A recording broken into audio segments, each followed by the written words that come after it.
자, 그럼 이제 우리 2교시 한번 시작해 보도록 하겠습니다. 자, 아까 제가 서두에서 말씀드렸던 대로 개업공인중개사가 지켜요, 개업공인에다 등이 지켜요. 등. 그래서 나중에 이제 이런 게 한 바퀴 두 바퀴 돌고 나면 이제 제가 우리 법에 등자 들어가는 거 싹 다 이제 얘기하면서 이렇게 만기도 하고 이제 그런 수업이 진행이 될 거예요. 자, 그래서 어저께도 제가 노량진 수업이었는데요. 이제 이걸 수업을 듣고 이제 여러분들이 다들 뭐 애가 아니고 이제 다들 성인이다 보니까 그동안 살면서 경험했던 것들이 자꾸 이 법하고 충돌되는 부분이 생기다 보니까 자꾸 질문을 하시더라고요. 자, 그러면 어떤 질문이 이 파트에서 제일 많이 오는지 한번 보세요. 여러분들, 매매라고 하는 말에 이 앞에 있는 매자는 팔매자고 뒤에 있는 매자는 살매자입니다. 그럼 매매라는 거는 사고 팔고 팔고 사는 걸 말하는 거죠. 근데 지금 뒤에 보면 뭐로 한다고 돼 있죠? 업. 그럼 업이라는 말은요, 한 번 해야 돼요? 계속적이고 반복적으로 해야 돼요? 계속적이고 반복적으로 해야 되잖아요. 근데 뭐를요? 중개 대상물을. 자, 그러면 제가 이걸 갖다 그림으로 한번 그려볼 테니까 여러분이 들어보시고 가만히 있어봐, 이런 게 왜 금지행위야 하는 질문이 아마 의구심이 좀 들 것 같은데요. 자, 예시를 하나 들어보도록 하겠습니다. 자, 예를 들어서 여기 C라고 하는 개업공인중개사가 여기 강남에서만 벌써 30년째 영업을 해오고 있다라고 제가 그냥 가정을 해볼게요. 자, 그러면 여러분들 봐요. 한 동네에서 30년간 영업하면요, 구석구석 아파트 단지 다 할까요? 30년이면 못 외워요. 아니, 30년을 영업하면서 아직도 아파트 이름을 30년간 못 외운다. 그러면 이 영업 못 했겠죠. 아우, 그냥 강남은 야 이제 눈 감고도 훤하지. 손바닥에 그냥 다 그리지, 내가 아주 눈 감고도 지도를 그리지. 이 정도 돼야죠, 30년이면. 자, 그러면 결국 여기 있는 C라는 개공인은 그동안 이제 강남에서 중개업을 하면서 당연히 중개보수 받아서 돈 많이 버셨겠지만, 강남에 계시는 중개업자분들이 복비 받아갖고 이번 달에 300만 원을 저금했잖아, 지난달에는 400을 저금했는데, 이렇게 한 사람 별로 없어요. 다 이제 본인도 투자해요, 투자 안 해요? 해요. 그럼 여기 강남이라 하더라도, 똑같은 강남구라 하더라도, 자, 여기 역삼동이 있고 논현동이 있고 신사동이 있고, 이해 가요 제 말? 자, 청담동이 있고 등등등, 압구정동이 있고, 이렇게 있듯이 대충 그릴게요. 이 강남이라 하더라도 똑같은 강남이라도 어느 지역이 논현동이 인기가 많은지, 역삼동이 많은지, 신사동이 많은지, 압구정동이 많은지, 청담동이 많은지 다 다를 수 있잖아요. 그러면 결국 여기는 개공인은 아이, 그래도 논현동 역삼동보다는 아무래도 압구정동이나 청담동이 훨씬 낫지, 그런 생각으로 만약에 압구정동에 있는 A가 갖고 있는 요 주택을, 금액은 작게 할게요, 3억에 사서 4억에 팔았습니다, B라고 하는 매수인한테. 그럼 가운데서 차익이 얼마 먹었어요? 1억을 먹었을 수 있죠. 그러면 샀다 판 거예요, 아니에요? 판 거죠. 그럼 이거 오해하시는 분이 자꾸 계신데, 이거 샀다 판 거, 이거 한 건이에요, 이거 두 건이에요? 이거 한 건으로 봐야 돼요. 왜냐하면 봐봐, 매매라고 할 때 이 한자를 분석해 보면 매매, 살매, 팔매, 팔매, 살매 이렇게 된다는 얘기는 팔고 사고, 사고 팔고 아니에요. 이게 한 건인 거야. 이거를 여러 번 하는 건데, 어떤 분은 오케이, 산 거 하나, 판 거 하나, 두 번 했네, 이렇게 얘기하는 분들도 계세요, 쉬는 시간에. 그게 아니라니까요. 매매라는 것 자체가 한 건이야. 그럼 이 매매라는 것 자체가 한 건이고, 이게 바로 한 건으로 한 거예요. 자, 그러면 1억 먹었습니다. 그럼 여기 있는 개공인은요, 정말 30년 중개업 인생에 처음이자 마지막으로 한 건 했을까요? 이게 시작이었을까요? 시작이었겠죠. 그래서 이제 이렇게 해서 또, 자, 압구정동 걸 사고 팔았다. 그럼 이번에 이제 청담동에 있는, 예를 들어 하는 겁니다, D가 갖고 있는 주택을 하나 사서, 자, 5억에 팔았다. 그래서 뭐 E한테 팔아갖고 또 한 1억 정도 먹었다, 이럴 수도 있잖아요. 그러면 이제 두 번째예요, 세 번째예요? 두 번째죠. 이러면서 이제 계속 30년간 해왔을까, 안 해왔을까요? 했겠죠. 돈 많이 버셨대요. 그러면 이런 게 바로 샀다 팔았다, 샀다 팔았다, 샀다 팔았다를 계속적이고 반복적으로 했다. 이게 바로 중개대상물 매매를 업이 되는 거고, 결국적으로 말씀드리면 이 행위를 하라는 거예요, 하지 말라는 거예요? 하지 말란 얘기예요. 근데 이 얘기를 딱 듣는 순간, 선생님, 그럼 이 자격증을 딸 필요가 없네요? 아니, 이거 따갖고 이거 하려고 돈 벌려고 하는 건데, 이걸 하지 말라고 그러면 어떻게 돈을 벌어요? 아니, 뭐 맨날 중개 보수만 받아 복비 저금하고 이거 버는 거 아니잖아요. 아니, 이거 뭐 이상한 거 아니에요? 하고 이제 쉬는 시간에 쫓아오는 분들이 많이 계세요. 근데 강남은 쫓아오지 않아요. 왜? 3층에 있기 때문에. 못 쫓아요. 선생님이 어디 있는지를 몰라요. 그래서 너무 편해요 지금. 질문을 하러 안 오니까. 꼭꼭 숨어 있거든요, 선생님들이. 그래서 절 못 찾을 거예요, 3층에 와서. 못 알아먹어 진짜.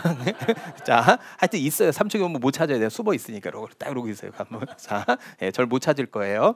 자, 그래서 이제 질문이 자꾸 오는 거예요. 아니 이게 왜 금지행위야? 아니 그러면 나도 그동안 강남에 아파트 사고 팔아서 차익도 남겨봤고, 아니 뭐 몇 번 했거든. 근데 왜 이걸 못하게 해? 그럴 수 있는데 항상 여러분들 이걸 아셔야 돼요. 우리가 이 법의 취지라는 거를 기억을 꼭 하셔야 돼요. 제가 이 법이라는 거 이거 딱 대놓고 하니까 좀 거부감이 느껴지지만 제가 제일 잘하는 도로교통법으로 얘기를 드릴게요. 이 연말이 되면 저는 사실 술을 잘 못하고 뭐 한 잔만 먹어도 막 알레르기 반응이 일어나서 못 먹으니까 전 상관없는데, 사실 뭐 저희 아버지나 이렇게 술 좋아하시는 분은 다 한두 번씩 면허 취소 면허 정지 받더라고요. 저희 아버지는 면허 취소 투아웃에다가 정지는 한 쓰리아웃 될 것 같은데, 예, 엄청나요. 근데 그거를 못 고쳐요. 예, 지금도 음주운전. 그러니까 이게 안 고쳐지는 거야. 어쩔 수가 없는 거야. 술을 좋아하니까 안 먹을 수가 없는 거지. 근데 이러다가 사고 난다니까요. 그럼 예를 들어 음주운전 해요? 안 해요? 도로교통법에 하지 말라고 해요? 안 해요? 하죠. 근데 오늘도 지금 저녁에 걸린 사람 있었을까 없을까? 어저녁에? 대한민국 있지. 그럼 내가 물어볼게. 법에는 하래요? 하지 말아요? 근데 왜 해요? 하지 말라고 하는데 왜 하냐고. 분명히 하는 사람이 있어. 자, 봐. 그럼 이것도 마찬가지야. 근데 만약에 했어. 그러면 처벌 받아야 돼? 안 받아야 돼?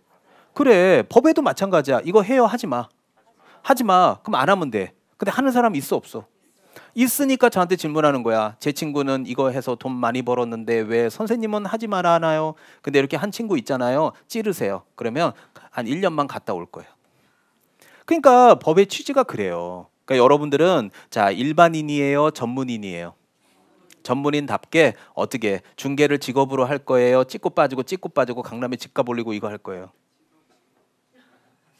그럼 자격증을 딸 필요가 없네. 이거 가면서 안 그래도 이거 오기 싫었는데 추운데 괜히 왔는데 이거. 항상 내가 얘기하는 게 그거예요. 법의 취지는 법의 취지대로 이해하세요. 그래서 학원 다닐 때 내년 10월 마지막도 토요일까지는 일단 에듀윌 학원에 되어 있으니까, 저기 있으니까 해라 하지 마라. 하지 마라. 이제 실무 나가면 해. 그리고 갔다 오면 되잖아. 조용히 갔다 와. 왜 나한테 얘기를 해? 그러니까 항상 그래요. 세상 이치가. 그래서 전문의는 하지 말라는 거야. 그러니까 쉽게 얘기하면 자, 임선정이 태권도 국가대표 상비군이에요. 자, 유단자예 아니에요? 그럼 사람 때리지 마. 때리면 안 되지. 평생 어렸을 때도 운동을 했는데 사람을 때리면 다칠 거라는 건 난 알잖아. 그러면 똑같이 법정에 서도요. 일반인이 그냥 술 한 잔 먹고 때린 거하고 국가대표 태권도 선수가 때린 거하고요. 분명히 이거는 가중치가 달라요. 그럼 저는 태권도 전문가예요? 아니에요? 전문가답게 남이 때려도 맞아야지, 때리면 그 자체로 저는 무기가 될 수 있잖아. 그러니까 그만큼 가중하게 처벌받는 거야. 그럼 여러분들은 앞으로 봐봐요. 유단자가 돼요? 안 돼요? 내년에 시험 봐서 유단자가 됐지. 일반인이 찍고 빠지는 것보다 여러분은 더 처벌을 받는 거야. 태권도 유단자니까. 국가에서 인정하는 전문인이니까. 그래서 하지 마라 그러는 거야. 남이 때려도 맞으라는 거야. 억울한데요. 여러분은 그러면 하지 마. 하지 마. 억울한데요. 참으라는 거야. 왜? 전문인이니까. 그러니까 그런 취지를 좀 이해해 주시고 자꾸 이제 뭐 했다라는 얘기를 하지 마시고 일단 법에서는 하지 말라고 합니다. 자, 두 번째입니다. 자, 개설 등록을 하지 않고 중개업을 영위하는 자, 이 사람을 우리가 뭐라고 부르냐면 무등록 중개업자라고 부릅니다. 자, 여러분들 알겠지만 저도 이제 강의를 오래 해서 제 친구들 중에서도 자격증 없이 하는 애들이 많아요. 근데 요즘에 실무하는 분들은 공인중개사 자격증이 없으면 이 업계에서 다 퇴출이에요. 중개 법인들도요. 자격증 없잖아요. 그럼 그 회사 내에서도 팀장 승진이 안 돼요. 그냥 자격증 따갖고 오라 그래요. 그래서 우리 강남 에듀윌에도 야간반에 법인에서 일하시는 분들 많이 오시거든요. 그래서 붙은 분들 승진하고 아니면은 그냥 회사에서 나가라 그래요. 그리고 이제 뭐 인사 이동할 때도 자격증 없으면 다 도태시켜요. 왜냐하면 이제 보조원들에 대한 그 지위가 점점 막 고지도 해야 되고 이러니까 그런 게 매스컴에 퍼지다 보니 고객들도 자격증 없으면 그걸 인정 안 하려고 그러면 회사 자체도 손해거든요. 그리고 그분들 잘라도 자격증 있는 사람 얼마든지 뽑을 수 있거든, 시중에. 그래서 무조건 아웃이에요. 근데 일은 잘하겠죠. 자격증이 없어서 그렇지 실무를 못하는 건 아니니까. 그래서 제 친구 중에서 무등록 중개업자가 있을 수 있죠. 자, 저는 임 사장이에요. 자, 무등록 중개업자인 제 친구가 전화 와서 자, 임 사장인 저에게 친구야, 야 오랜만이야. 야 친구야, 선정아, 나 있잖아. 저 개포동에 요새 재개발이 좀 이만저만한데, 야 선정아, 너 그 자격증 등록증 좀 나 빌려주면 안 되겠니? 아니면 빌려주기 좀 그러면 너희 사무실에 나 여기 책상 하나만 좀 놔줘라. 그리고 나 명함 하나만 파줘. 그래서 내가 지금 그거 재개발 작업 좀 하고 내가 이거 되면 건당 너 30%씩 뽀띠 띄워줄게. 이해되죠? 그럼 어떻게 책상 하나 놔줄 수 있어요? 없어요? 있고 명함 하나 파줄 수 있죠? 그러면 저하고 제 친구 사이는 아는 사이예요? 모르는 사이예요? 아는 사이잖아. 친구라 그랬으니까. 그러면서 제가 책상을 놔주고 명함을 파주는 거는 저희 사무실의 명의를 이용케 하는 거예요? 이용케 안 하는 거예요?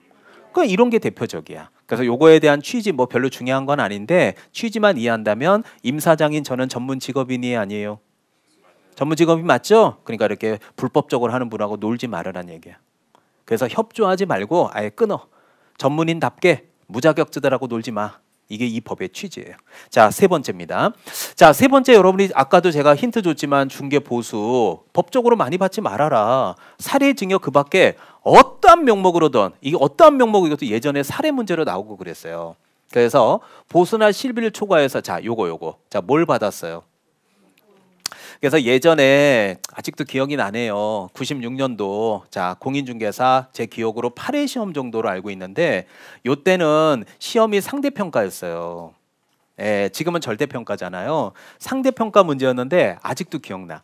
문제 하나가 1번 5줄, 2번 4줄, 3번 5줄, 5번 4번 5줄, 5번 4줄. 문제 하나가 이만해. 예, 그래갖고 이거를 40문제를 푸는데 그 당시에는 시간이 40문제 풀 때 40분이었어요. 1분 안에 풀고 검사 안에 마킹까지 다 해야 돼. 지금 50분 주거든요. 그 정도였어요. 근데 그 당시에 나왔던 지문이 아직도 제 머릿속에 선한데 어떤 걸 나왔냐면 봐요. A가 땅을 팔아야 돼. 포천에. 엄청 안 팔리죠. 그래서 개공이가 열심히 강남에 있는 투자자 막 수십 번을 모시고 가서 진짜 길바닥에 깐 게 몇백만 원이야. 결국 1년 만에 이 땅을 팔아줬어. 그 A는 고마워요, 안 고마워요? 그럼 일단 중개 보수는 줘요, 안 줘요? 아, 보수 당연히 줘야지. 근데 그 보수와 아울러서 너무 고마우니까 여기는 A가 C한테 진짜로요. 그만 양의 행운의 열쇠를 줬어. 아, 진짜로. 아, 진짜라니까요. 이게 실제 지문이야. 그럼 그만 양의 행운의 열쇠를 줬어. 너무 고맙다고 사례로. 무슨 말인지 이해 가죠? 그럼 여기는 C는요. 받아요, 받지 마요? 빨리요. 받아요, 받지 마요? 봐. 어떠한 명목으로든 받지 말라 그랬잖아. 선생님 근데 이게 돈이 아니라 금이잖아요. 금품을 받지 말라 그랬죠. 이제 돈을 받지 말라 그랬어. 그렇다면 금은 돈의 가치가 있는 거예요, 없는 거예요? 그러니까 이게 금품이잖아. 돈의 가치가 있는 물건이 금품 아니겠습니까? 받으면 안 되는 거야. 그러니까 자, 내년 10월 26일까지 결론. 이런 거 주면 안 받아요. 자, 시험 끝나고 10월 27일부터는 땡큐 고자이마스지. 자, 무슨 말? 그러니까 항상 법하고 실무는 다른 거야. 아, 그리고 지가 고맙다고 이렇게 선물해 놓고 나서 다음 날 사진 찍어서 구청에다 찔러. 제가요 받았어요. 저 나쁜 새끼가 그만 양의 행운 열쇠를. 제가 줬거든요. 받는 거 사진 찍어 갖고 왔어요. 아, 이런 사람이 있겠냐고요, 실무적으로. 그러니까 항상 시험장 가서는 무등록업자와 놀아야 안 놀아요?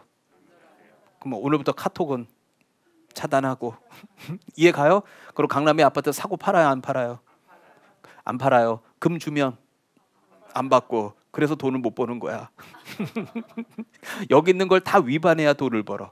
대신에 돈을 많이 벌었으면 한 번 정도는 갔다 오셔야 돼요. 돈을 많이 벌고 가실래요? 안 벌고 안 갈래요? 그럼 돈 못 벌어요. 자, 내 둘레에 돈 제일 많이 버는 애 중에 하나가 짝퉁 장사하는 애들이 있거든요. 짝퉁 뭔지 알죠? 그래서 뭐 구찌가 나왔다 그러면 패턴 딱 뺏겨갖고 짝퉁 장사 돈 많이 벌어요. 그럼 어떻게? 돈 벌래요? 아니면 갔다 올래요? 돈이 중요해요? 갔다 오는 게 중요해요? 그러면 돈 못 벌어요? 자, 알겠어요? 야금 한 30억 벌면 좀 갔다 오지 뭐 1년 갔다 오면 뭐 되지 30억 벌면 돼. 그러면 갔다 와도 돼. 그건 자기 생각의 차이예요. 근데 에듀윌 학원에서는 갔다 오라고 수업을 할 수는 없어요. 그러니까 판단은 본인이 하시고 갔다 오세요. 자, 그다음에 네 번째 해당 대상물에 대한 거래상의 중요사항에 대해서 무슨 언행? 거짓된 언행, 그 밖의 방법으로 판단을 그르치게 하는 행위인데요. 자, 이 거짓된 언행 저는 요 밑에다 쓸 테니까 여러분 옆에다 살짝만 쓰세요. 필기 많이 안 해요. 자, 그래서 요 기초 때 꼭 알아야 되는 개념이 있어요. 그 개념이 뭐냐면 옆에다가 살짝 적으세요. 작위, 부작위라고 쓰세요. 요 정도는 알아야 돼. 작위, 부작위 요 정도 여백은 있을 거예요. 자, 그래서 이 작이라는 말과 부작이란 말을 제가 이해시켜요. 작이, 부작이가 제일 많이 나오는 게 형법이에요. 근데 작이라고 할 때 이 작이 뭐냐면 작정한다 할 때 작이고요. 위라는 거는 행위할 때 위예요. 자, 그러면 제가 작정한 행동을 한번 들어보실래요? 자, 여기 잠깐 보세요. 자, 이게 무슨 색이에요? 그냥 쉬운 걸로 예를 드는 거니까. 기초답게 할게요. 자, 흰색 맞죠? 자, 근데 전자칠판 펜 중에서는 빨간색이 제일 비싸다고 칠게요. 근데 여러분이 이 펜 색깔에 문외한일 수도 있죠. 아니면 어떤 색이 비싼지 모를 수도 있잖아요. 여러분 이게 얼마로 보여요? 모르잖아. 얼마인지 어떻게 알아요? 대충 뭐 한 2,000원? 한 5,000원? 뭐 대충 찍는 거지. 그렇잖아요. 예. 자, 이건 제가 인터넷에 3,000원 주고 샀는데요. 모르잖아, 여러분은. 그러니까 가격을 모르니까 제가 여러분한테 이거 하나에 10,000원씩이 요금인데 7,000원에 폭리를 취할 수도 있지. 그럼 나중에 알게 되는 순간, 야, 세상에 임 사장 저 사기꾼 시키 저거 3,000원짜리를 4,000원짜리고 10,000원에 팔아먹어? 나쁘지. 이럴 수 있는 거야. 자, 색깔로 할게요. 자, 이 무슨 색이에요? 흰색이죠. 근데 여러분 색깔을 모를 수도 있잖아. 근데 제가 그랬어요. 고객님, 색깔 중에선 빨간색이 제일 비싸거든요. 전자칠판은 이게 빨간색입니다. 그럼 여러분은 아, 그렇구나. 그리고 샀어.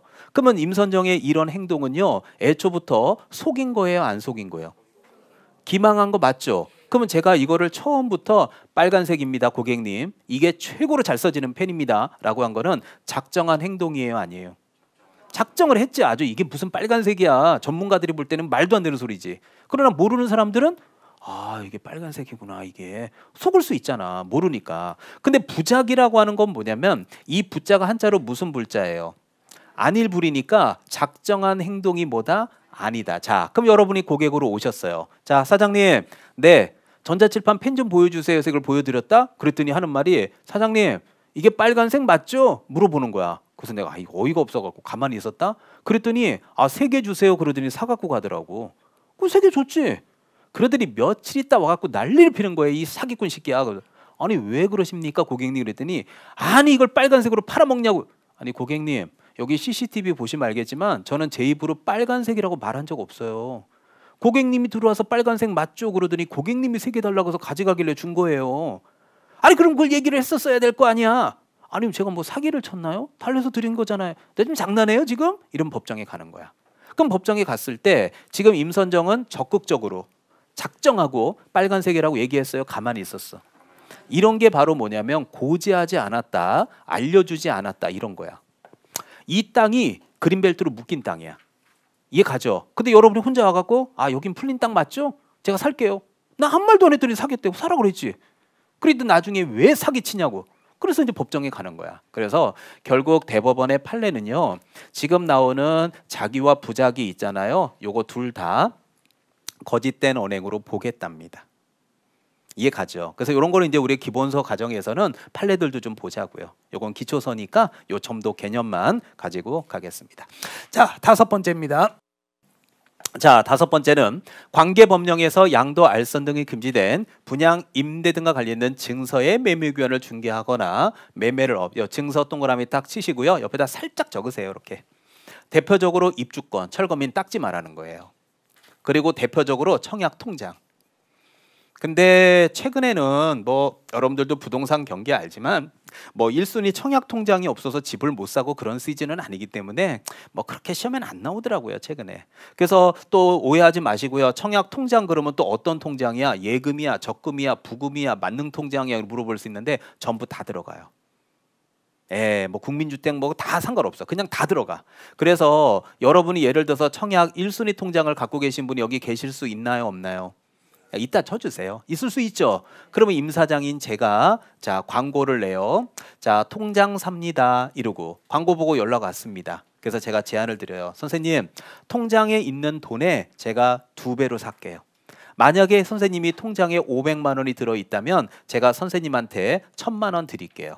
그리고 만약에 제가 이거 하남시에 떼떼떼떼땡에 넣어서 당첨이 되면요 플러스로 제가 500만 원 플러스로 더 드릴게요.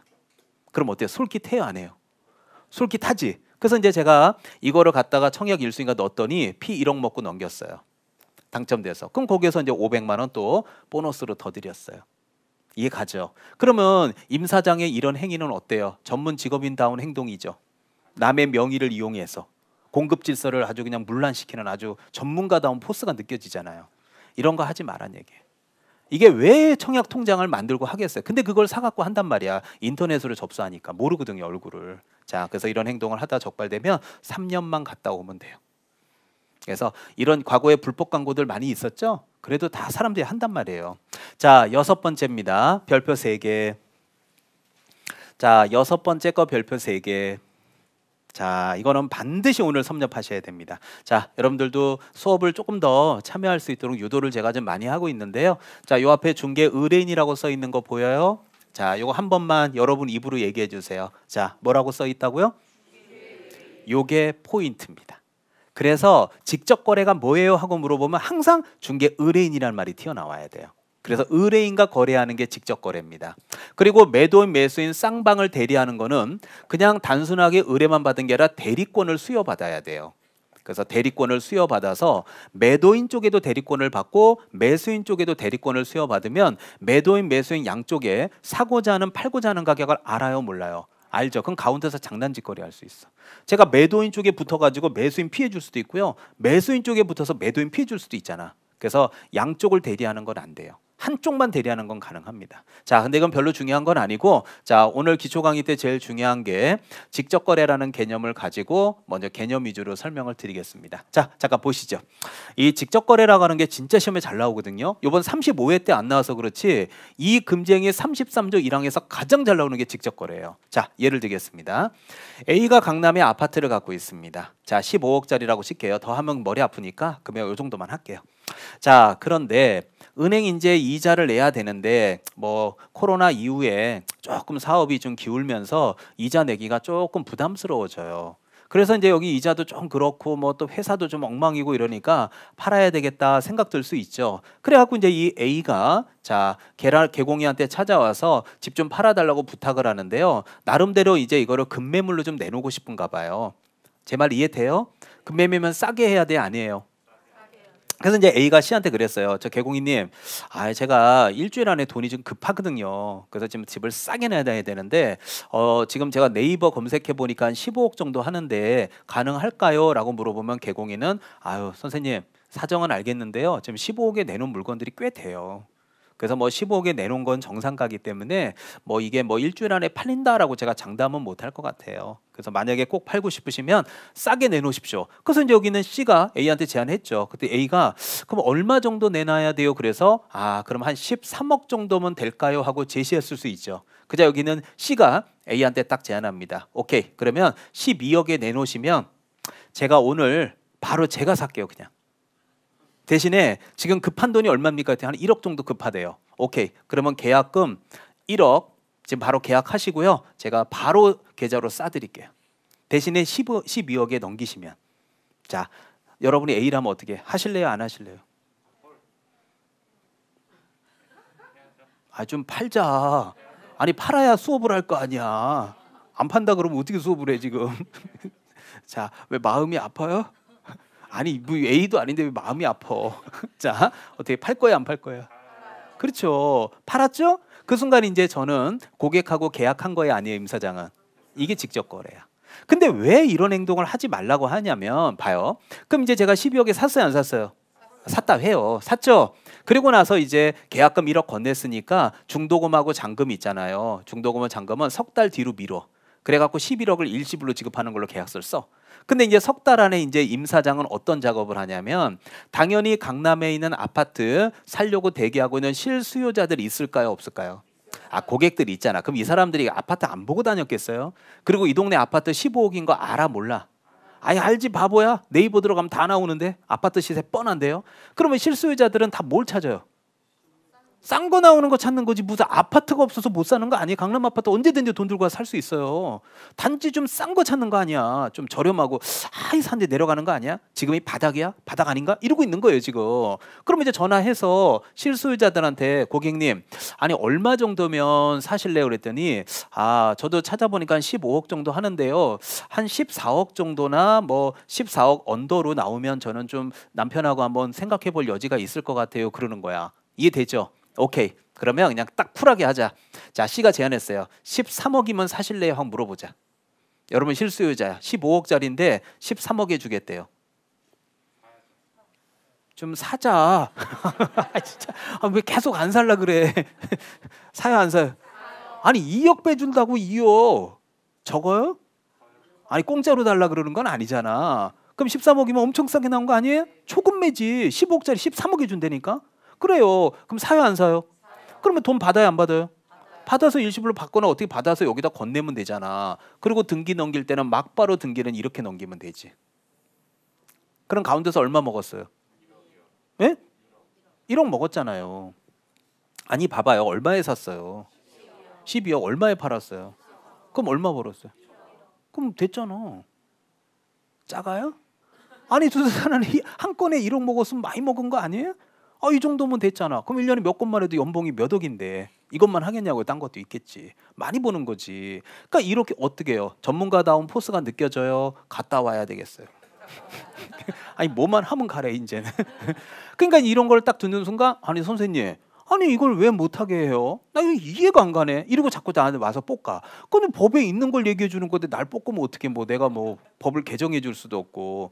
근데 왜 하지 말라고 하는지는 이해시킬게요. 이유는 간단하다. 자, 전문 직업인이 아니에요. 전문인인 거 맞아요?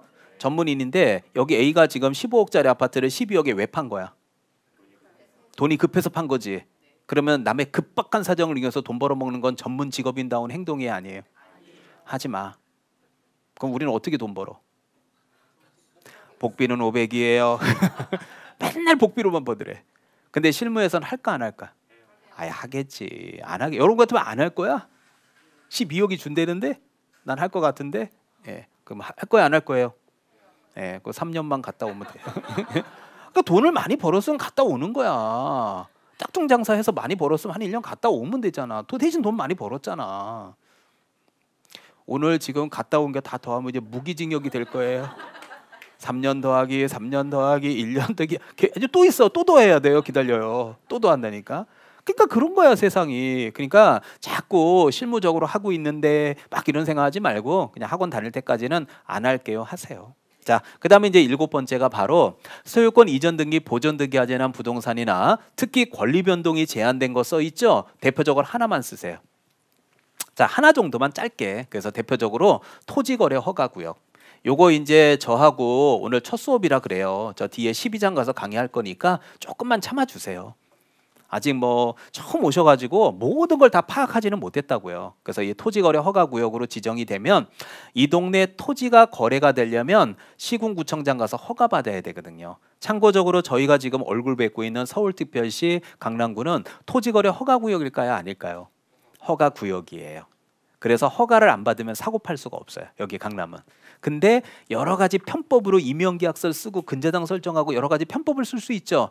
그런 게 바로 권리 변동이 제한된 강남의 부동산을 매매를 도와주는 행위가 대표적입니다. 근데 편법은 제가 기초 때는 강의 안 하고요. 심화 때 이제 여러분 좀 지루해하면 제가 편법 얘기를 조금만 할게요. 네, 수업이 너무 또 산으로 가니까 오늘은 요 정도 선에서 마무리하겠습니다. 자, 8번째 거 별표 3개. 오늘 꼭 알아야 돼. 이건 설명들이 좀 시간이 걸리더라고요.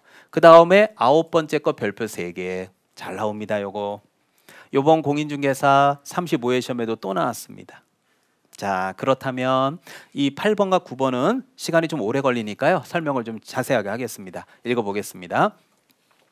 부당한 이익을 얻거나 제3자에게 부당한 이익을 얻게 할 목적으로 자, 거짓으로 자, 요게 포인트입니다. 자, 요게 포인트로 딱 찍으면 뭐예요?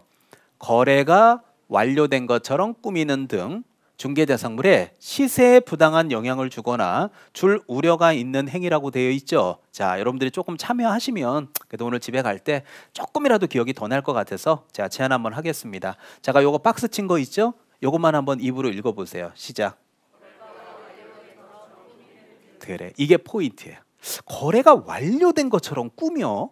어떻게 꾸미지? 자, 그런 게 이제 어떻게 해서 시세에 영향을 주지? 자, 이 조문이 만들어진 과정을 저는 아니까 이게 문재인 정부 맨 마지막에 만들어진 거거든요. 제가 그 과정을 설명해 드릴게요. 자, 그리지 마시고 저 좀 보십시오. 자, 저는 이 입법 과정을 다 보고 있었기 때문에 왜 만들어진지 너무 잘 알아요. 자, 이게 어떤 경우냐면 예를 들어서 A가 갖고 있는 아파트가 8억이라고 칠게요. 자, 근데 요 아파트가 8억인데 이 동네에서 영업을 하고 있는 개업공인중개사가 있을 수 있죠. 자, 근데 이 개업공인중개사도 요 아파트 단지에 살아요. 그런데 문제는 뭐냐면 자 여기 이제 길 건너에 자 여기 뭐 예를 들어서 역삼역이 있다 칩시다. 자 역삼역이 있다 치는데 요 건너편에 아파트가 있는데 요 아파트는 이번에 신축 아파트거든요. 똑같은 평형수의 아파트가 여기 한 12억 간대요. 그러면 역삼역이 훨씬 더 여기 가깝죠. 이 A 살고 있는 아파트가 훨씬 더 먼데 이 아파트는 12억이야. 근데 이건 옛날 조금 뭐 오래된 것도 아니지만 아직까지 저평가돼 있어서 8억이야. 그러면 이제 여기 있는 중개업자 입장에서는 아니 여보세요. 아니 우리 아파트 단지가 이제 건너편에 짓는 것보다 못한 게 뭐 있어? 아니 그 신축이라 그래도 이거 가격 차이가 너무 나는 거 아니야? 하는 순간 여기 있는 개공이가 이 집값 띄우고 싶어요? 안 띄우고 싶어요? 띄우고 싶죠. 그럴 때 거래가 완료된 것처럼 꾸며가지고 시세 조작을 하는 거거든요. 어떻게 조작하는지 한번 들어보세요. 이게 이렇게 만들어진 거예요. 자, 이 단지에 살고 있는 B라는 친구하고 맥주 한잔 하면서 그래. 야, 친구야. 야, 이번에 저 건너편에 짓는 아파트 떼떼떼댕 평수가 너 얼마인 줄 알아? 글쎄 뭐 한 10억 해? 아니야, 12억이야. 야, 우리 아파트 단지하고 너무 차이가 나거든. 그래서 내가 좀 마음이 아파서 하는 얘기인데 오늘 그 A라는 분이 나한테 아파트를 좀 팔아달라고 내놨거든. 8억에. 그래서 친구야, 네가 이걸 사는 것처럼 하자. 그래서 우리가 좀 거짓으로 거래가 완료된 것처럼 꾸며보자. 그래갖고 내가 이거 아파트 가격 좀 한번 올려볼게. 아이 그럼 해봐. 뭔 말하는지 모르겠는데 해봐. 그러면 해서 이제 A하고 얘기해가지고 이렇게 매매계약서를 써요. 자, 그럼 매매계약서에다 얼마라고 쓰냐면 10억이라고 썼어요. 이해돼요? 8억짜리를 얼마에? 그래요. 그럼 A 이름 쓰고 도장꽝, B 가라로 쓰는 거예요. 개공이 이름 쓰고 도장장 찍었죠. 그럼 이렇게 계약서를 쓰고 나서 이 매매계약이 하고 나면은 저 뒤에 가서 배우니까 조금 이해하세요. 12장에서 배웁니다. 부동산이 거래가 되면 신고해야 돼. 아마 에듀윌 오기 전에도 이거 들어보셨을 거예요. 부동산 거래 신고해야 돼요. 근데 이 거래 신고는 아까 우리 1교시 때 거래계약서는 매매계약서만 거래계약서에 전세 임대차 다 들어가요. 다 들어가지. 근데 부동산 거래 신고의 거래는 매매계약만 거래 신고 대상이야. 왜 그러냐라고 물어보면 제가 3주 있다 수업을 2주 있다 할 건데 거래 신고의 거래는 양도소득세로 집값 잡기 위해서 노무현 정부 때 2005년도에 만들어진 제도거든요. 그럼 제가 질문해 볼게요. 전세 계약을 하게 되면 양도소득세 내요? 보증금 500에 월세 80 임대차는 안 내죠. 매매는. 그래서 매매는 양도소득세 대상이 되니까 거래신고 대상이야. 그래서 그 당시 노무현 정부 때 문재인 정부 때 가장 중요한 부동산 정책의 내용이 세금으로 집값 잡겠다였어. 불로소득 세금으로 싹 걷어들이겠다 만든 제도이기 때문에 매매는 거래신고 대상이지만 전세나 임대차는 안 들어가. 일단 기억하세요. 자, 그러면 거래신고 해요 안 해요? 아니 한다고 얘기해 주세요. 이제 설명했으니까. 하죠. 어디다가? 강남구청에다가 거래신고 하는 거예요. 그럼 얼마라고 신고해요? 지금 여기 전에 얼마에? 10억에 신고했죠. 그럼 강남구청에서 국토부에다가 통보해줘야 안 해줘요? 그렇죠. 그럼 국토부 실거래가 신고 나와야 안 나와요? 실거래가에 얼마라고 나와? 10억이라고 나올 거 아니에요. 그러면 10억이 딱 나오는 순간 자 여러분 중에서 아 역시 아파트는 강남이야. 나 강남권에 진짜 이번에 조금만 풀리면 집 하나 사야지 하는 실수요자들이 물어볼 거예요. 국토부 사이트에 가서 이번에 자 역삼동에 있는 이 아파트 거래된 거 시세 봐요 안 봐요? 보는 순간 무슨 생각해요? 아씨 또 뛰었네 집값이. 아 이거 뉴스에서 나오는 대로 이거 지금 강남은 또 뛰는구나. 아 우리 동네는 안 뛰는데 역시 강남이구나. 아, 그냥 빨리 사버릴까? 이런 생각할 수 있겠죠. 그러다 보면 이제 전화 와요 안 와요? 그러면 여기 이제 시간 뭐라 그래요? 아우 고객님 이게 지금 집값 계속 뛰어요. 뭐 뉴스에서는 뭐 집값 안정화된다 그러지만 아니에요. 강남은 불패예요. 강남은 안 떨어져요. 아 그러니까요. 아우 또 2억 뛰었더라고요. 제가 맨날 보고 있는데요. 아 그러니까 빨리 사세요. 해서 이제 개공이가 예를 들어서 다른 부동산 해갖고 9억 5천에 다른 매도인하고 연결해서 계약 성사시킬 수 있죠. 그럼 집값 얼마 뜬 거예요 지금? 1억 5천 뛰었지? 그런 상태에서 여기 있는 개공이는 이거 진짜 계약이야 가짜 계약이야? 가짜 계약이니까 여기 A하고 B하고 얘기해서 강남구청에 가서 아우 강남구청님 죄송해요. 아우 매수인이 사정이 생겨서요. 이 계약 해지하려고요. 해지 신고를 해버려. 없던 거로. 그럼 해지 신고가 딱 되는 순간 이제 실거래가는 얼마로 떠 있어? 9억 5천으로 떠 있지. 자 어때요? 장난짓거리 한 방에 집값 얼마 뛰었어요? 어떻게 한 번 더 할까요? 그만해요. 그럼 난 도대체 몇 년을 갔다 와야 되는 거야? 깜팡을. 이해 가요? 간단해요. 돈 집값 2억 띄우는 거. 이 짓거리 하는 거야. 그럼 봐봐. 거짓으로 거래가 완료된 것처럼 꾸몄어요? 안 꾸몄어요? 시세에 부당한 영향을 줬어? 안 줬어?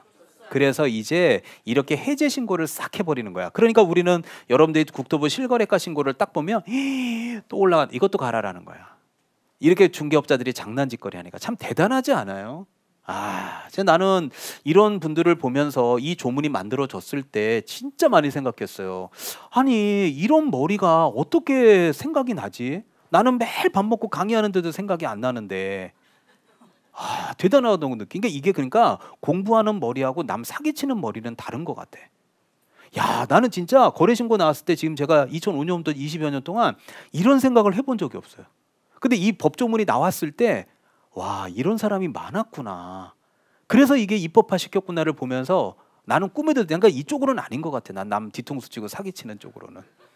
그러니까 이쪽은 안 발달돼 있는 것 같아요.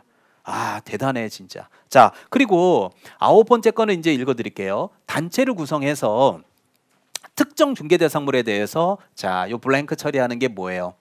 중개를 제한하는 거 맞죠? 그리고 구성원 이외의 자와 공동 중개를 제한한다라고 돼 있는 거 맞아요? 자, 요것도 제가 예시를 들어 드릴 테니까 자, 잠깐 시간 주시면 아주 쉽게 기초답게 하나하나씩 해 드릴게요. 자, 들어보시죠. 자, 이제 11월 27일로 제가 알고 있는데 11월 27일 날 35회 시험 보신 분들 합격자 발표하는 걸로 제가 알고 있어요. 그리고 발표가 나고 나면 12월 달 뭐 중순이나 뭐 1월 달 정도 되면 학원으로 저를 만나러 많이 와요. 근데 왜 많이 오냐면 봐요. A가 이제 35회 때 자격증 땄어요? 이제 안 땄어요? 땄죠. 그러면 땄으면 뭐 그냥 집에다 가만히 보관하실 거면 원래 하는 일 하시면 되는데 실무를 좀 해보고 싶은 거야. 근데 여러분들 한번 생각해 보십시오. 여러분들 지금 살고 계시는 동네에 부동산들 많지 않나요? 많죠. 근데 여러분이 자격증 따서 그 옆에다 하나 차리겠다면 그들은 어떤 생각을 해요? 싫어하지. 경쟁자가 또 늘어나니까. 그래서 여러분이 거기다 어떻게 차렸어? 그럼 내년 여러분 차리는 순간 내년에 우리 에듀에서 또 임선정 열심히 강의해서 또 한 3만 명 또 졸업자 나올 거 아니에요. 그럼 옆에 또 차릴 거 아니에요, 누군가가. 그럼 어떻게 계속 300명씩 뽑아서 계속 옆에 생기면 어때요, 여러분들도? 싫지. 똑같은 거야. 그랬더니 맨날 하는 선배들 말이 뭔지 알아요? 올해까지만 많이 뽑으면 안 돼요? 내가 이 얘기를 20년째 듣고 있어. 맨날 올해까지만 많이 뽑으래. 내년부터는 좀 조금 뽑아야 된대. 그럼 합격자들이 와서 그래. 이제 조금 적게 뽑을 때가 되지 않았을까요? 너 때부터 그랬어. 자, 근데 꼭 자기 붙을 때는 많이 뽑으래. 자, 근데 이제 이러고 실무에 발을 딱 디디려고 하면요, 자격증 따는 것까지는 우리 학원에서 여러분들 뭐 아직 못 느꼈겠지만 우리 6명 쌤이 열과성을 다해서 어떻게 해서라도 붙여주려고 아주 생쇼를 해요. 그래서 이제 드디어 자격증을 땄지만 실무에 나가면은요, 누가 여러분들 돈 벌으라고 열과성을 다해서 돈 버는 길을 가르쳐 주겠어. 그러니까 깝깝한 거야. 어디를 가서 물어봐도 안 가르쳐주고 누가 뭐 가르쳐준다 그래도 막 사기꾼 같고, 그러니까 물어볼 데가 없는 거야. 근데 제가 이제 실무를 한 10년 했잖아요. 그러니까 찾아와갖고 교수님, 그래도 교수님이 생각나요? 어떻게 하는 게 가장 빠른 길일까요? 이 질문하러 많이 와요. 평상시에는 한 번도 아는 척도 안 하다가 꼭 이때 와가지고 절 기억하시나요? 아니, 몰라. 자, 항상 이때 되면 와요. 이제 안 친하던 사람들이 와서 질문하기 시작하는데 왜 이분들이 찾아오는지 이유 얘기해 줄까요? 한번 보실래요? 자격증 따서 이제 오픈하고 싶을 수 있죠. 자, 봐. 그럼 아파트 단지가 있어. 자, 아파트 단지가 있는데 아파트 단지 입구에 중개업소가 보통 짜르르륵 있잖아요. 저 대치동 음마아파트 앞에 가봐요. 중개업소가 몇십 군데야. 자, 그럼 예를 들어 짜르륵 있는데 여기 A 부동산, B, C, D 사장님 이름이라고 칠게요. 근데 C 부동산이 사무실 폐업했을 수 있어요, 없어요? 실제로 강남 같은 경우는 굉장히 텃세 심해요. 한번 내가 예를 보여줄게. 어느 정도로 텃세 심하냐면은 폐업했죠. 그러면 여기는 A, B하고 D, E가 여기 자리를 임대인하고 얘기해서 잡아놔. 지들이 권리금하고 딱 해서 월세 내면서 잡아놔. 왜 잡아놓는다고 생각해요? 중개업소 못 들어오게 하려고 잡아놓는 거야. 그러면 이 자리에 이제 뭐라고 써 있어요? 임대 문의는 옆 사무실로 그러고 써 있죠. 그럼 여기 있는 이제 A가 A라 그러면 안 되겠다. 갑이라 그러자. 자, 갑이 자격증 따갖고 여기 지나가다 야, 저 자리 중개업소 자리로 딱인데 하고 여기 옆 사무실에 가요, 안 가요? 그럼 여기는 갑이 D한테 뭐라고 얘기해요? 왜 왔냐 물어보면 뭐라 그래요? 중개업소 자리 좀 알아보러 왔다고. 어디에 가서? 중개업소 자리 중개사무소에 가서 뭐로 중개업소 알아보러 왔다고.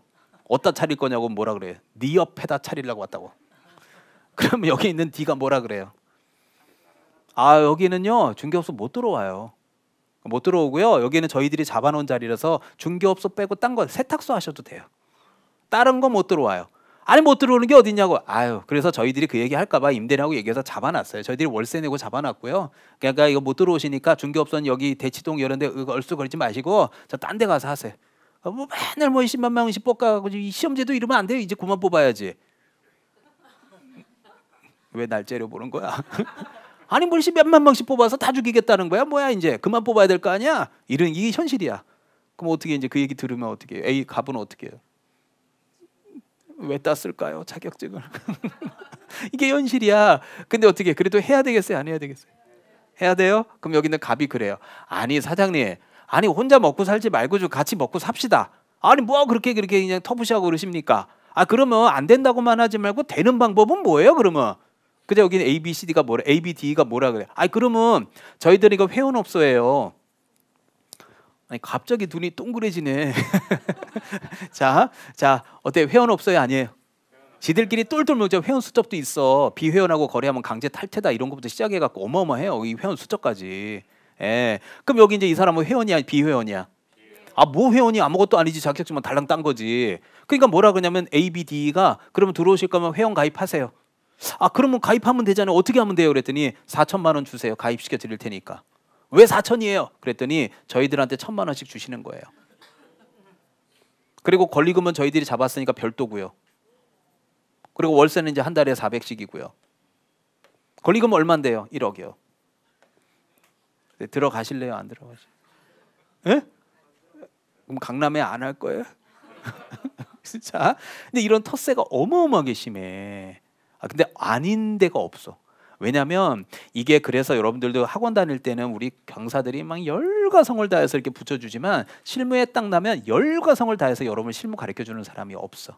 그래서 정말 이런 텃세를 당하거든요. 그래서 저한테 찾아오는 거야. 어떻게 하면 좋은가요? 이런 거. 그래도 에듀일이 좀 좋은 게 그래도 우리 합격자들 모여서 동문회들이 있잖아요. 선배들. 그래도 나가서 그냥 에듀일 뭐 후배다 몇 대 땄다 그러면 생판 모르는 것보다는 좀 낫잖아.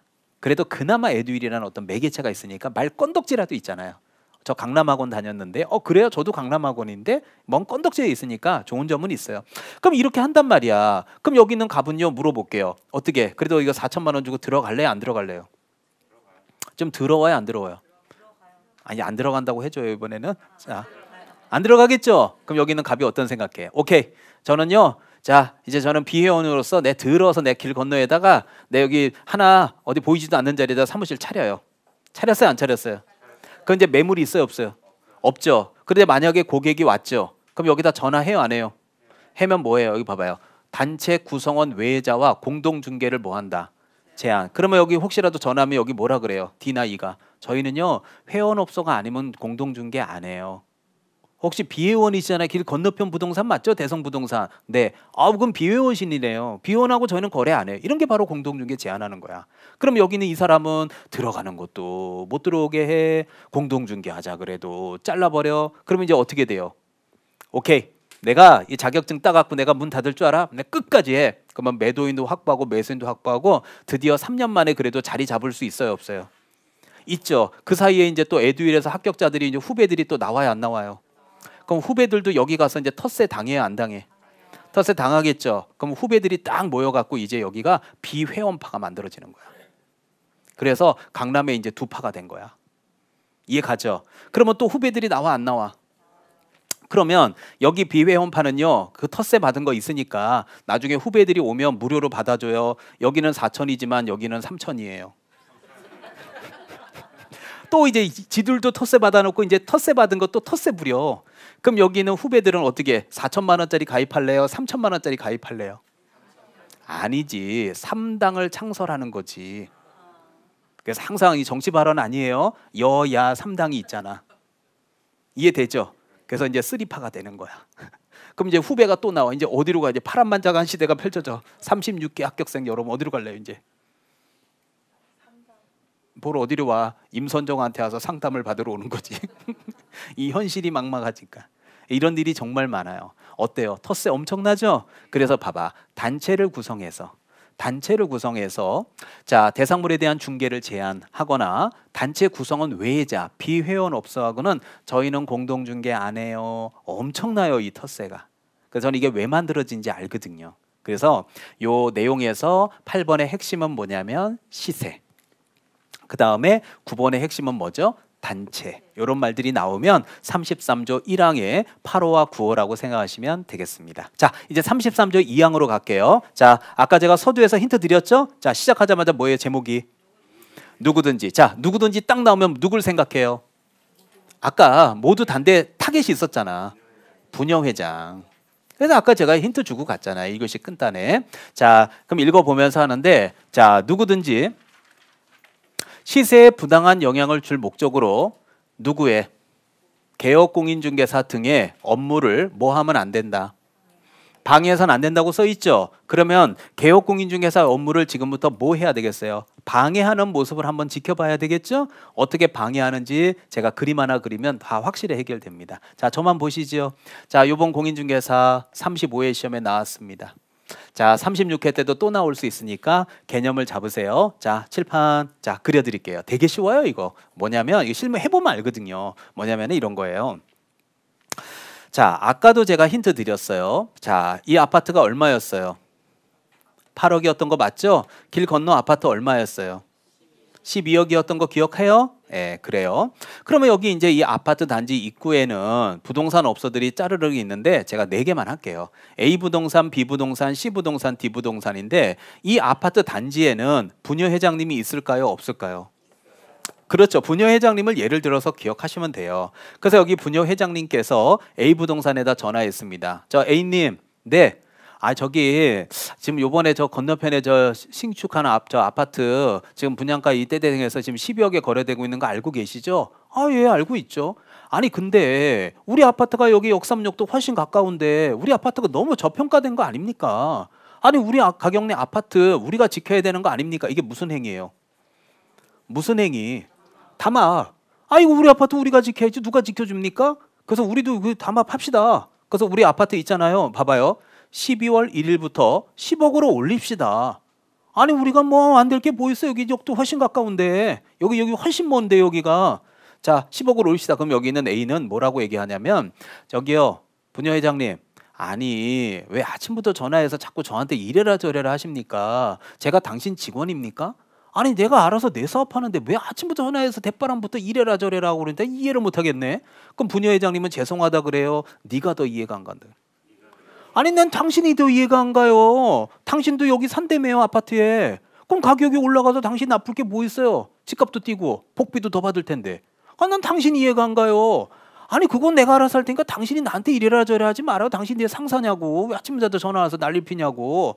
그럼 여기 부녀회장님은 죄송하다 그래요. 니까지 거 문 하나 닫는 건 문 하나 닫게 하는 건 유도 아니라 그래. 읽어보세요. 문 하나 닫게 하는 건 유도 아니라고 써 있잖아요.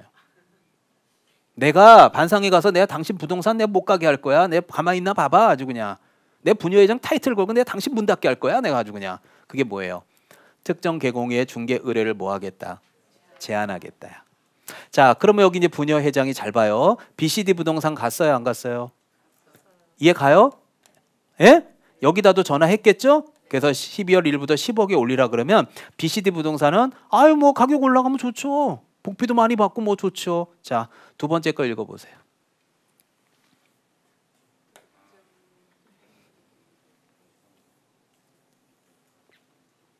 그래서 자 뒷부분만 읽으면 특정 개업공인중개사 등에게만 중개를 의뢰하도록 유도해. 그러면 여러분들 지금 보시면 알겠지만 입주민들이 어느 부동산 가서 계약해야 집값이 올라요?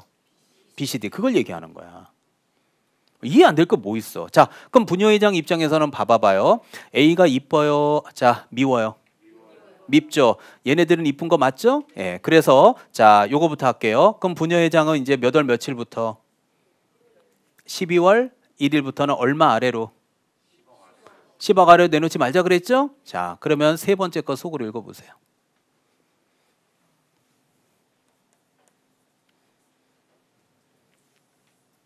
제 말이 이해되죠? 12월 1일부터 10억 아래로 내놓지 말자고 유도하는 거잖아. 그러면 자, 또 앞에 이 그림으로 모든 게 끝난 거야. 그럼 부녀회장은 10억 아래로 내놓지 말자는데 12월 1일 날이 됐는데도 계속 8억에로 올려놓은 거 보이죠? 그러면 부녀회장 입장에 얘가 이뻐요, 미워요? 그러면 전화해서 쌍욕을 해요, 안 해요? 아, 당신 진짜 왜 그러시냐고. 진짜 옆부동산들 다 10억에 지금 올려놨는데. 4번 읽어보시죠.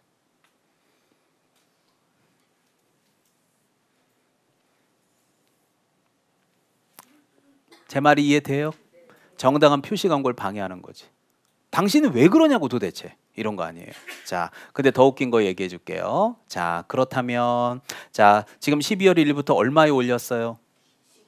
네? 10억이죠. 근데 부녀회장님이 더 욕심 부려가지고요. 자, 들어봐봐요. 자, 우리 12월 1일부터는요. 자, 부동산들한테 토탈 우리는 14억으로 올립시다. 제가 아무리 밤새 생각해봐도요. 이 신축 아파트라는 거 빼고 우리 아파트 단지가 훨씬 입지가 좋아요. 지하철도 가깝고. 우리 아파트 14억에 올립시다 라고 해서 올린다면 자, 11월까지는 얼마? 11월까지는 얼마? 12월 1일부터 얼마 뛴 거예요? 6억이 올라간 거죠. 그러면 8억짜리가 한 달 새에 6억이 올라가면 현저하게 오른 거예요, 아니에요? 엄청나게 오른. 한 달에 어떻게 6억이 오르냐, 8억짜리가. 말이 안 되잖아. 그럼 5번 읽어보세요. 제 말이 맞는지.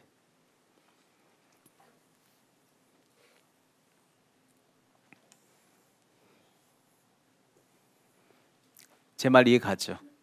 그래서 지금 말한 게 그대로야. 그러니까 이거를 법조문의 33조 제2항의 1호부터 5호까지를 그림으로 수백 번 수천 번 그려보면요. 제가 그린 이 그림이 탄생하는 거예요. 그래서 이게 결론적으로 한마디로 딱 정하면 가격을 뭐 하는 거야? 담합하는 행위인 거야. 그래서 시험 문제에서 33조 1항에 있는 것과 2항에 있는 거를 비교해서 골라라라고 내요.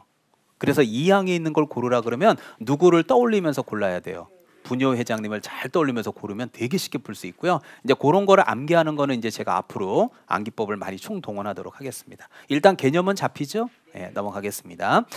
자, 이제 하지 말라는 것만 배우면 좀 그러니까 이제 해야 되는 거. 그래서 품위유지나 신의성실은 그냥 그냥 참고해서 보시면 되고, 두 번째가 이제 비밀을 지켜야 돼요. 그래서 여러분들도 알겠지만 고객들이 급매물로 내놓는 경우가 있잖아요. 그러면 그 고객이 개인적 사정 얘기를 할 거 아니에요. 아, 남편 회사가 어쩌고 저쩌고, 뭐 시어머니가 어쩌고 저쩌고 막 그걸 들었는데, 그걸 듣고 이제 전문 직원미답게 입을 다말아줘야 되는데 온 동네 야 708호 부도난데 아파트. 야 거기 급매로 나왔어. 아저씨 부도나서 도망간댄다. 그러니까 온 동네에 그냥 소문내고 다니는 거야. 그럼 지켜야 돼, 안 지켜야 돼요? 지켜야 되겠죠? 그럼 질문할게요. 개공인은 입 다물어 줘요, 안 다물어 줘요? 자, 근데 여기 등자 있어요, 없어요? 그러면 소공이 보조원도 입 다물어요? 소문은 소공이를 통해서 나가게 해요? 그렇죠. 그럼 아까 등자 들어가는 게 뭐 있었죠? 좀 전에? 아니죠. 금지행위에서도 등자가 있었죠. 또 하나 금지행위 등자 들어가는 게 뭐가 있죠? 비밀준수에도 등자가 있잖아요. 그래서 알게 모르게 등자가 많이 들어갑니다. 자, 그래서 밑에 있는 소공이 보조원, 임원사원도 비밀 지켜야 되는 건 동일합니다. 그리고 이 비밀준수는요, 요거 이제 반의사불벌죄라고 써 있는데 요 기초 강의 때만 간단하게 얘기해 줄게요. 반의사불벌죄는 피해자가 처벌을 원하면 처벌을 받고 원하지 않으면 안 받아요. 그래서 이게 이제 우리 형법상으로 따지게 되면 폭행죄라든지, 그 다음에 협박죄라든지, 그 다음에 명예훼손죄 같은 거 있죠. 이런 것들이 가장 대표적이에요. 그래서 대표적으로 폭행죄로 한번 예를 든다라면, 폭행을 하면 여러분 알겠지만 가해자가 있고 피해자가 있나요, 없나요? 가해자와 피해자가 있는 거 맞죠? 예, 그래서 가해자와 피해자가 딱 있을 때 중요한 거는 이제 피해자고 가해자고 합의해요, 안 해요? 합의한다는 합의의 의사표시는 뭐예요? 처벌을. 합의를 했다라는 건 뭐야? 처벌을. 안 하게 해달라는 얘기잖아요. 그럼 처벌 안 받는다고요. 근데 거꾸로 저는요 합의 못해요. 젊은 시기가 아주 싸가지고 무조건 콩밥 먹이세요. 그럼 처벌 받아야 돼. 그래서 피해자가 처벌을 원하면 처벌을 받고 원하지 않으면 안 받아. 그래서 우리 형법상에서 이 명예훼손죄의 하나의 가달구로 비밀들 보시면 될 것 같아요. 온 동네에 그냥 소문내고 다니면 어떻게 해요? 개인 사정을. 그래서 그런 느낌으로 받아들이면 되는데 별로 중요한 거 아니니까, 그래서 피해자가 처벌을 원하냐 안 하냐에 따라 받을 수 있냐 없냐를 따지는 걸 반의사불벌죄라 그래요. 그래서 피해자의 의사에 반하여 불벌하는 죄라는 뜻이고요. 이거를 더 쉽게 얘기하면 피해자의 의사를 물어보고 벌할지 말지 정하는 죄목이다 이렇게 생각하시면 반의사 불벌죄는 이해가 돼요. 여기서 또 뭐 잘난 척 한다고 막 친고죄 얘기하면서 형법 얘기하고 그러면요 이제 수업이 또 산으로 가는 거예요. 그리고 나중에 형법 공부할 때 하시고 요 정도만 알고 계십시오. 중요한 거 아닙니다. 자, 그런 다음에 이제 그 비밀준수 제재 보시면 되고, 자, 확인 설명 의무 있는데 어떻게 한 5분 10분 더 해도 돼요? 네, 알겠습니다. 자, 요까지 마무리할게요. 자, 확인 설명 의무. 요건 공인중개사법 제25조에 있는데 여기는요. 진짜로 빨간 걸로 별표 3개입니다. 진짜 믿든 안 믿든 상관없는데 나는 올해 36회 때 100%라고 생각해요. 무조건입니다, 여기는. 오늘 3시간 수업 중에서 가장 중요한 거 하나 찍으라 그러면 확인 설명해. 금쟁이보다 더 중요해, 이게. 최근에 이거 전세 사기 때문에 법이 계속 개정되고 있거든요. 올해 또 이제 개정된 거, 또 개정될 것들이 많아요. 확인 설명서도. 여기는 무조건이야. 자, 읽어드리면서 지금부터 예시를 들겠습니다. 개공인은 중개를 의뢰받은 경우는 중개가 완성되기 전에 중개 대상물에 대한 권리를 취득하고자 하는 의뢰인에게 성실 정확하게 설명을 하고 토지 대장 등본, 부동산 종합증명서, 등기사항 증명서 등 설명의 근거 자료를 제시하면서 설명해라 라고 써 있거든요. 자, 아주 쉬운 예를 하나 들어드릴 테니까 기초답게 한번 들어봐 주시면 좋을 듯 합니다. 여기 잠깐 보시죠. 아주 쉬운 샘플을 들어볼게요. 자, 만약에 A가 아파트를 갖고 있어요. 자, 5억짜리 아파트를 갖고 있는데 이 집에 은행융자를 1억 원을 받았다라고 가정을 할게요. 그럼 은행융자 1억을 받았다는 거는 뭘 띄워보면 나와요? 등기부. 그러면 이제 등기법을 조금 더 구체적으로 보시거나 하면은요, 요 등기사항 증명서 을구를 딱 띄워보면 하나은행, 자, 여기에 근저당 이렇게 써 있고 여기에 채권 최고액이 적혀 있을까요? 실제 채무액이 적혀 있을까요? 채권 최고액 1억 3. 그러니까 이런 게 20대 초반인 친구들은 아니 왜 1억을 빌렸는데 1억 3천이야 이해가 안 가는 거고, 경험이 많으신 분들은 아유 선생님 걱정 말아요. 대출은 내가 선생님보다 더 많이 받아봐서 알아요. 이런 분들 여기 계시고 섞여 있단 말이야. 그래서 혹시라도 이 채권 최고액이 모르겠다 그러면 요 옆에 있는 분들한테 물어보시면 대답 잘해 주실 거예요. 자, 그래서 채권 최고액이라는 거는 1억을 빌렸지만 만약에 지연 이자라든지 실행 비용 이런 걸 감안해서 조금 넉넉하게 설정해 놓는 거예요. 1억만 딱 해놨는데 1억만 딱 받으면 이자는 어디서 받아? 그럼 뭐 이거 경매 붙이는 비용은 어디서 받아? 그러니까 그런 걸 넉넉하게 1억 3천 정도 해놓는 거지 실제 1억 3천을 갚아야 되는 건 아니거든요. 그런 상태에서 여기는 A가 은행 이자가 조금 부담되니까 개공이한테 찾아와서 집을 팔아달라고 했다라면 광고 내요? 광고 안 내요? 광고 내겠죠. 그럼 이 광고를 보고 온 매수인 될 사람한테 자, 지금부터 요 설명을 잘 들어주세요. 자, 그렇다면 가운데 있는 개공인은 매도인 집에 대한 전반적인 얘기를 확인해서 권리를 취득하고자 하는 매수인에게 설명을 해줘야 되는데 가운데 있는 개공인은 하고 싶으면 하고 말고 싶으면 아는 거예요. 꼭 해야 돼. 꼭 해야 되니까 그거를 의무라고 표현하기 때문에 이거를 확인, 설명, 의무라고 표현하게 되는 겁니다. 자, 그렇다면 여러분이 제가 말하는 걸 이해하셨다면 제가 3가지를 물어보고 들어가겠습니다. 첫 번째, 확인, 설명의 의무자는 누구예요? 이 그림에서. 개공인 거 맞아요? 예, 그림으로 따지면 C가 되겠죠. 이해돼요? 네, 그렇습니다. 자, 그런 다음에 중요한 건 확인 설명을 해야 되는 상대방이 있을 거 아니에요. 아, 예를 들면 이 집에 은행융자가 있다. 1억 3천은 채권 최고액이지 실제 채무액은 아니다. 이런 얘기를 A한테 해야 돼요? B한테 해야 돼? B를 뭐라고 불러요? 그래, 매수인, 권리를 취득하고자 하는 자. 그래서 여기 매수인하고는 취득하고자 하는 B한테 설명을 해야 되는 거죠. 근데 자, 기초니까 그냥 농담 좀 해볼게요. A한테 설명한다고 한 번, 얘는 이전하고자 하는 자. 얘는 취득하고자 하는 자라고 표현해. 근데 이게 말장난이라고 짜증내기 전에 이전하고자 하는 자한테 설명한다고 한 번만 얘기해봐요. 설명해요, 안 해요? 아니, 한다고 한 번만 얘기해보라고요. 하죠? 그럼 들어봐. 여러분이 매도인이야. 제가 임사장이잖아. 자, 매도인님, 예, 임사장님. 지금부터 설명하는 거 잘 들어요. 아, 뭔 설명이요? 저기 매도인님, 저기 그 하나은행 저 역삼 지정에서 1억 대출 받으신 거 맞죠? 대답해봐요. 예, 그 자동이체 25일로 해놓은 거 맞아요? 대답해봐요. 맞죠? 근데 이자 2달 밀렸대요? 점점 기분이 나쁘지 않아? 저 미친놈이 저 남의 뒷조사를 하나 저. 그럼 나중에 뭐래? 아니 그런 거를 은행에서 가르쳐줘요? 하고 화를 내지 않겠어요? 지금 이자 때문에 지금 집하는 거 맞죠? 아니 저 미친놈이 저거? 아니 왜 친절하게 설명해 주는데 왜 화를 내?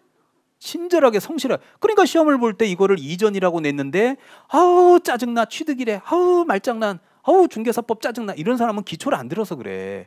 왜 얘한테 설명을 하냐고요. 이 사람이 지발로 들어가서 대출 받았으면 은행 이자가 얼마고 언제 자동이체 되는지 전부 알고 있잖아. 얘한테 설명할 필요가 없잖아요. 그러니까 이걸 이전이라고 나오면 당연히 잡아내야 되는 거라고. 말장난이 아니라니까요. 그럼 당연히 얘한테 설명을 해야지. 고객님, 이 집이요 다른 건 문제 없어요. 이거 은행 이자 이율 때문에 지금 부담돼서 그런 거니까 아무 문제 없어요. 그럼 뭐 설명해 주면 고맙지. 그리고 세 번째, 확인 설명의 방법. 지금 여러분이 이거 느끼셨다 그러면 입으로만 때워요, 등기부 제시하면서요? 그래. 그러니까 이제 근거 자료 제시하면서 고객님 앉아보세요. 여기 등기부 보이시죠? 여기에 채권 체계액이라고 적혀 있는 거는요, 실제 갚아야 되는 돈은 아니고요. 이 채권 체계액은 이만저만저만저만저만 해서 이렇게 설정을 해놓는 겁니다. 그리고 실제 채무액이 꼭 궁금하다 그러면 제가 이자 밀린 거 이런 것들 나중에 집 계약할 때 정확하게 안내해 드릴게요. 일단 집이 마음에 드시는지 안 들으시는지만 저한테 얘기를 해주시면 제가 한번 추진해 볼게요. 그 얼마나 비는 뭐라 그래요? 고맙다. 이 미친놈이 이상한 얘기를 자꾸 하네. 이러지는 않는단 말이에요. 그래서 이런 거를 갖고 시험에 내는 거야. 자, 그러면 여러분이 제 마음을 느끼셨다면 의무자는 누구? 예? 개공이. 두 번째, 상대방은 누구? 그래, 이전이라고 그러면 안 된다. 왜 집주인한테 설명을 하냐고요. 세 번째, 확인 설명의 방법은 입으로만 때워요, 등기부 제시해요? 그래, 등기부 보여주면서 고객님 앉아보십시오. 그래서 등기법을 배우는 거예요. 여기까지는 분위기 좋아요. 근데 여기서 이제 자, 전세 사기 때문에 개정 법률이 나옵니다. 이번 35회 때도 나왔고 36회 나올 거 이제 또 보여드릴 테니까 집중하세요. 자, 뭐를 설명하는지에 대한 내용이 나오게 되는데 요겁니다. 확인 설명해야 되는 내용이죠, 내용. 그래서 확인 설명해야 되는 내용이 바로 자, 소재 지번 지목 면적 같은 기본적인 것들, 권리관계, 세 번째가 거래 예정 금액. 왜 거래 예정 금액인지 알겠죠? 매수인님, 집주인이 지금 아파트를 한 5억 정도는 받고 싶어 하세요. 이건 예정 금액이지. 그럴 때 매수인이 5억이면 좀 비싸요. 한 4억 5천 정도면 저 남편하고 한번 협의해 볼게요. 그러니까 지금은 예정 금액 단계예요. 그 다음에 이제 중개 보수, 토지 이용 계획 공법상 제한. 그 다음에 이제 다섯 번째, 자, 수도, 전기, 가스, 배수, 그 다음에 벽면, 바닥면, 도배, 일조성 같은 환경 조건, 그 다음에 8번 같은 경우 도로, 대중 같은 입지 조건. 이거 나중에 다 암기시켜 드릴게요. 특히 확인 설명에 상대방이 이전이요, 취득이요. 그러니까 그 사람한테 필요한 거는 취득과 관련된 조세지. 이해돼요? 양도소득세가 필요한 게 아니잖아. 매수인이 필요한 건 지금 취득세 아니에요. 그러니까 취득조세지 이전조세가 아니잖아요. 그럼 양도소득세가 뭐가 필요해, 매수인한테? 당연히 시험에 잘 나오지. 자, 이제 기대하십시오. 이겁니다. 자, 눈에 크게 띄게 하려고 아주 색깔 펜으로 아주 도배를 해갖고 와봤는데 잘 띄는지 모르겠습니다. 나름 강조한 겁니다. 이게 올 아직 해가 안 바뀌었잖아요. 4월 9일 날 개정이 되어서 7월 10일부터 시행한 겁니다. 지금 우리 11월입니다. 한 넉 달 전에 시행한 겁니다. 그러면 시험이 10월 26일이었으니까 당연히 7월 달 시행한 거는 시험에 반영할 수도 있겠죠. 여기 시험 본 분들 계시면요, 요 관리비 있죠. 자, 거짓말 안 할 테니까 관리비 이번 35회 시험에 나왔습니다. 난 풀어줄 기회가 있을 거야. 그래서 올해 36회 시험은 여기서 나올 겁니다. 그래서 초반부터 제가 아주, 그래서 여러분들 거기 제안 한번 할게요. 50페이지에 보면 10번부터 13번 써 있죠. 그거 이렇게 묶으세요. 이렇게 묶어 보세요. 자, 작년 교재 갖고 계신 분은 이제 이게 없죠. 왜냐면 이거 올 7월에 생겼으니까 작년 11월 달에 강의 들을 때는 이게 없었을 거 아니에요. 그러니까 올해 이제 요거 부분만큼은 작년 교재 보시는 분은 별도로 첨가해서 보세요. 그래서 요렇게 4개 묶었어요, 안 묶었어요? 묶으신 분은 그 묶어서 10번부터 13번을 묶으셨죠? 요걸 쓰세요. 자, 요거 10번부터 13번은 어느 임대차 중개, 주택임대차를 중개할 경우에만 적용한다. 요거 살짝 써놓으세요, 밑에다. 그래서 10번, 11번 요거 주택임대차 중개요. 10번부터 13번까지는 주택임대차 중개의 경우에만 적용한다. 이렇게 적어 놓으시라고요. 그래서 이제 우리 주택임대차 같은 경우에 다가구 같은 거 뭐 청소하고 계단 청소 뭐 이런 거 하잖아요. 그래서 한 달에 5만 원씩 받습니다. 청소비 3만 원씩 받습니다. 그런 거 관리비. 산출래요. 그 다음에 두 번째 임대인의 정보 제시 및 보증금 중 일정에게 보호라고 써 있는 거 보여요? 그 옆에다 살짝 써놓으세요. 살짝 뭐라고 써냐면 요 뒤에 가서 설명할게요. 최우선 변제권. 그리고 임대인의 정보, 뭔 정보야 이거는 그러면 거기다 써놓으세요. 국세, 지방세, 확정일자 이런 거 써놓으세요. 이거 굉장히 중요합니다. 이게 뭐 매스컴도 많이 봤지만 이 전세 사기라는 그 사회 이슈 때문에 국가에서 이거 법을 개정한 거고 특히 여러분은 이 부분의 필드에서 전문 직업인이기 때문에 반드시 알아야 돼. 그래서 국세, 지방세 이런 것들을 이제 임대인이 체납하는 경우가 있어요. 그러면 이사 딱 들어갔는데 임대인이 국세 안 낸 것 때문에 집이 공배 넘어가 버릴 수 있죠. 그러면 중개업자가 국세 안 낸지 어떻게 알아? 중개업자가. 이해 가요? 집주인이 국세 밀린지 지방세, 자동차세 안 낸지 어떻게 아냐고. 근데 그런 거를 설명해 줘야 돼. 의무가 생기는 거야. 그럼 집주인이 협조해야 되는 거지. 그다음에 여기 확정일자 다른 세입자들이 받았는지 이런 것들. 그러면 다른 세입자들이 몇 명인지 확인해 보기 위해서 전입세대 확인원을 띄워보는 거죠. 그래서 다른 세입자들이 전부 확정일자를 받았냐 안 받았냐에 따라서 맨 마지막에 들어가는 세입자가 내가 보증금을 회수할 수 있는지를 설명해 주라는 거야. 근데 회수 못하면 바로 쫓겨나게 되면 전세 사기다 이런 일이 생기는 거고 확인 설명이 소홀하다 이런 얘기입니다. 그리고 민간임대주택법 임대보증금에 관련된 사항도 설명해 줘라. 그러니까 이렇게만 이해하시면 되고요. 그중에서 이제 제가 볼 때는 가장 중요한 게 요거는 올해 출제했으니까 요 11번하고 12번 이런 것들이 올해 나올 가능성이 굉장히 커요. 꼭 좀 알아두시면 좋겠습니다. 자, 그리고 이제 설명했어요. 이제 설명 안 했어요. 했죠. 근데 나중에 안 들었다 오리발 내밀 수 있으니까 항상 증거 자료를 뭐라 그래요? 확인 설명서 작성해서 서명 민날인해서 도장 찍어 놓습니다.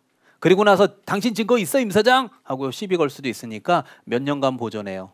그러면 나중에 이제 법정에 가더라도 근거 자료를 쓸 수 있는 거죠. 제 말 이해되죠? 네, 자, 요 정도로 마무리하겠습니다. 제재는 이제 나중에. 자, 잠깐 쉬었다가 오늘 마지막 부분 거래계약서 들어가겠습니다. 자, 10분만 쉬었다 오겠습니다.